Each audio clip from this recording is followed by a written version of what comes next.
The Three Snake Leaves. Once, a young man named Alaric served as a soldier. When the long war finally ended, he was given his freedom and 3 small coins for his years of bravery.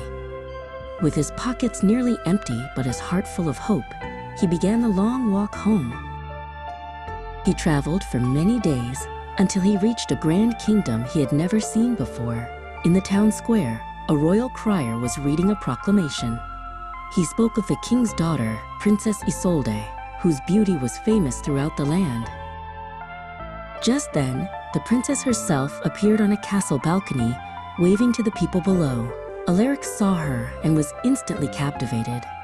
He had never seen anyone so lovely, and he felt a strange pull on his heart. The crier continued, explaining the king's strange condition for marriage. Should the princess die first, her husband had to agree to be buried alive with her. Many men in the crowd shuddered and walked away, but Alaric's heart was already set. Alaric agreed to the solemn oath. The king, seeing the young man's sincerity and courage, gave his blessing. Alaric and Princess Isolde were married in a magnificent celebration that lasted for a week, and the entire kingdom rejoiced with them. They were wonderfully happy together. They spent their days riding swift horses through the royal forests, their laughter echoing through the trees. Alaric had never known such joy, and Isolde seemed to love him dearly. In the evenings, they would walk hand in hand through the palace gardens, sharing stories and dreams under the light of the moon. It seemed to Alaric that his life, which had started with so little, was now perfect. But their perfect happiness was not meant to last. One day, during a royal feast, the princess grew suddenly pale and felt faint. Alaric rushed to her side, his heart filled with a sudden, cold dread. The best doctors in the kingdom were summoned, but none could find a cure for her mysterious illness. She grew weaker with each passing day. The king sat by her bedside, his face a mask of sorrow. And then, one quiet morning, she passed away. A hush fell over the castle, and the kingdom was plunged into mourning. Alaric's heart was broken into 1,000 pieces. He could not believe his perfect love was gone. The heartbroken king approached Alaric.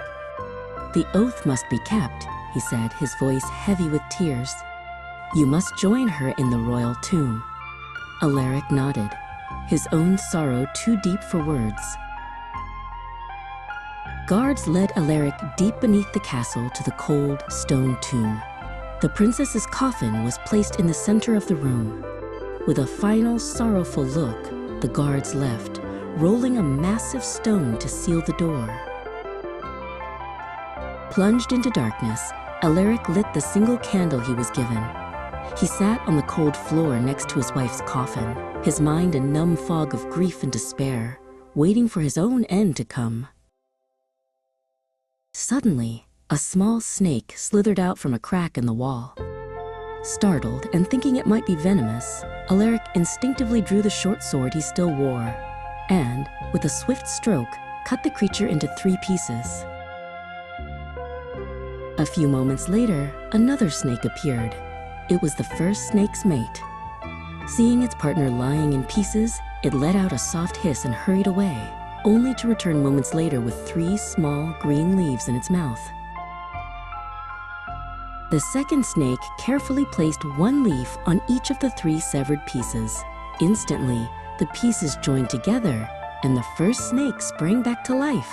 Together, the 2 snakes slithered away, leaving the 3 magic leaves behind on the floor. A wild thought ignited in Alaric's mind. He took the leaves, his hands trembling with a fragile hope. "If they can heal a snake," he whispered to the silence, "perhaps." He gently placed 1 leaf on Isolde's lips and the other 2 on her closed eyes. The moment the leaves touched her, a miracle happened. Color rushed back into her cheeks. She took a deep, shuddering breath, and her eyes fluttered open. "Alaric?" she whispered. He cried out with joy, pulling her into his arms. Together, they pounded on the heavy stone door, shouting for help. The guards outside heard the noise and, fearing the prince's ghost, ran to fetch the king. When the king ordered the tomb opened, he stared in disbelief. His daughter was alive. He wept with joy and showered Alaric with treasures. But a strange transformation had occurred in the princess. In returning from death, all her love for Alaric had vanished, replaced by an unnatural coldness.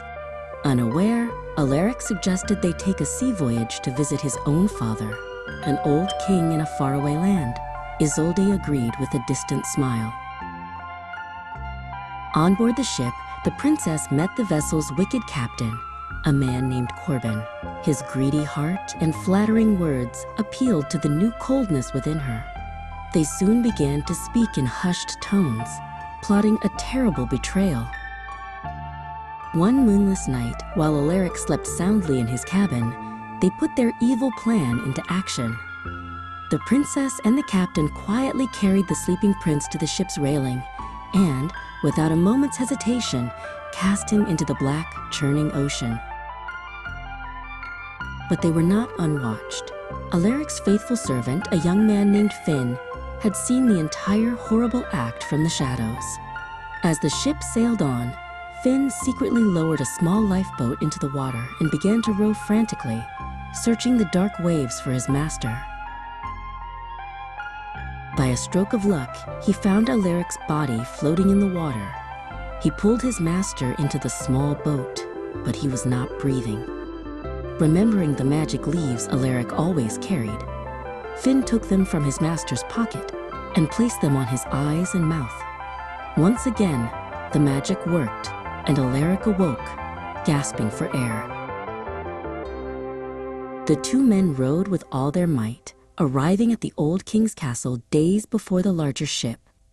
When Princess Isolde and Captain Corbin finally arrived and told their false story of Alaric's death, the old king revealed his son, alive and well. Seeing him, the traitors fell to their knees in terror, but their wicked deeds had found them out, and their pleas for mercy went unheard.